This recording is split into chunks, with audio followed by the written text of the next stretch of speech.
Greetings from the BioStock studio here at the Medicon Village in Lund. Today I'm joined by CEO of Acarix, Per Persson. Acarix is a Swedish medical device company marketing the CADScor system. Per will tell us more about the CADScor system and the company overall. Welcome, Per. Thank you so much, Michael. It's great to be here.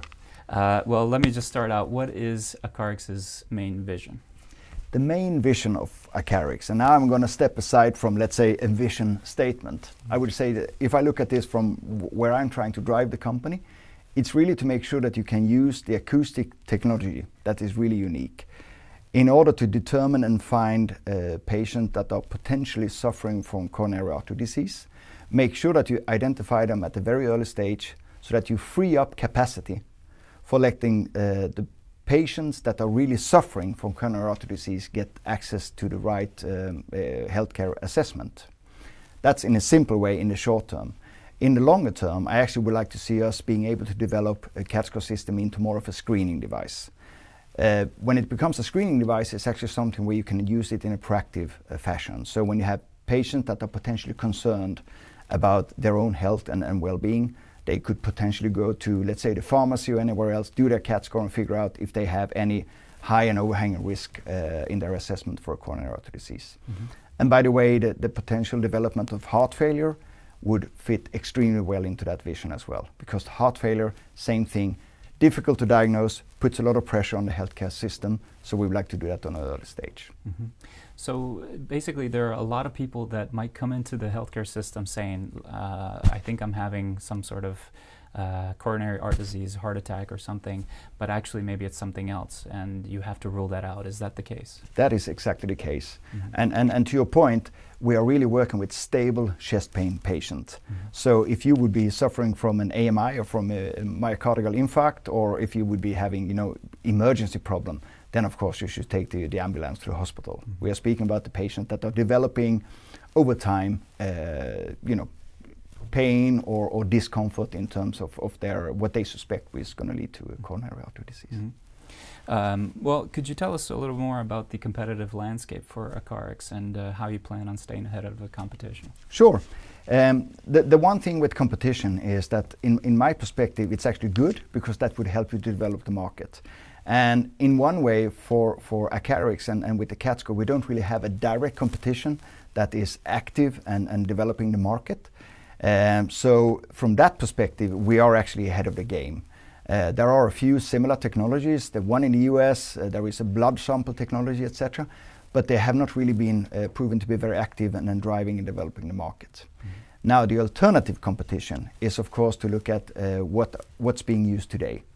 And I like to be very clear that we don't really see CT scan, angio, a number of the different methods that are available today as competition. What we really say is that you should do CADScor very early on at the first patient opportunity, and then use CADScor to determine whether this patient should go towards cardiology or towards other fields. Mm-hmm. Well, next I want to jump into value creation strategy for the company.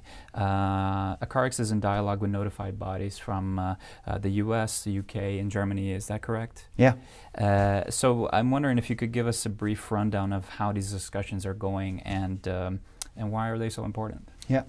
So the importance in itself, and I've been alluding to this at a few previous presentations. I'm extremely proud of the fact that Acarix have been in very strong and I would say successful discussions with those, whether you want to call it the notified bodies or actually the regulatory approval systems for each of those markets. The reason being is, of course, is that we have a lot of clinical evidence, and that has been the backbone of the company since day one. So we know that when we go to the notified bodies, we're actually able to give them a good and valid story for what we're offering. And then indirectly also show that there are ways of actually making their own healthcare system more efficient. It could be cost saving, but more important, I think it's really making sure that patients get access to healthcare at a very early stage. So that's why it's really important for us to keep that going. And of course, when we determine the next market we will develop and go into, we will follow the same procedure, because we think that we have been getting the right recognition from those. Mm-hmm. Yeah, and I guess this is a follow-up in a sense, but what is Acarix's core business strategy? Could you tell us more about that in brief? Yeah. In essence, it's a razor blade technology. So we have the CADScor system, and then we have the patches. And the system cannot be used without having the single-use patches being used for every single new patient and every single new CADScor. So of course, it's going to be about scaling up the presence of CADScor systems and getting the patches volumes up and raise. That's like the short term, or let's say the scale-up strategy in itself. So, as a follow-up to that, is the pandemic punching any holes in this business strategy, would you say? The pandemic situation, in a way, has been, I wouldn't say good for us, because the pandemic situation is not good for anyone. But from a pure perspective, we have actually been recognized, I think, as a technology that has a better place and a better position during a situation like the pandemic, because CADScor is a point-of-care device. You can actually use it in this room. You don't really have to be in a crowded area. So from that perspective, it's kind of been, positive.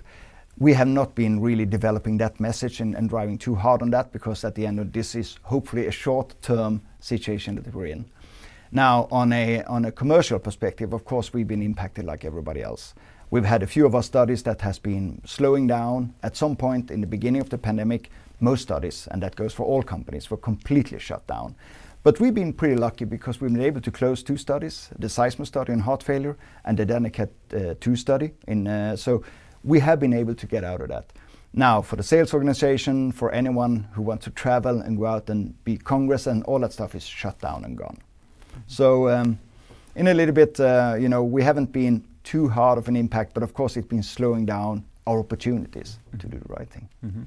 Well, I'd like to finish off by asking you, is 2021 going to be an exciting year for Acarix? It will be a very exciting year. I think that already 2020 was a very exciting year for us as a company. But in 2021, we're looking, of course, at a continued commercial journey towards success in the US market. We are very much looking forward to the next step in the discussion with GBA on the reimbursement situation in Germany, which I think looks very promising. And then, of course, continue to do the right work when it comes to both the commercial development of our current markets, and then continue the clinical evidence that we're building up successfully. So indeed, I think that there is a few good triggers for us also in 2021. Well, that's great to hear, and we look forward to following you in your progress and your journey. Thank you so much, Michael. Yeah, thank you.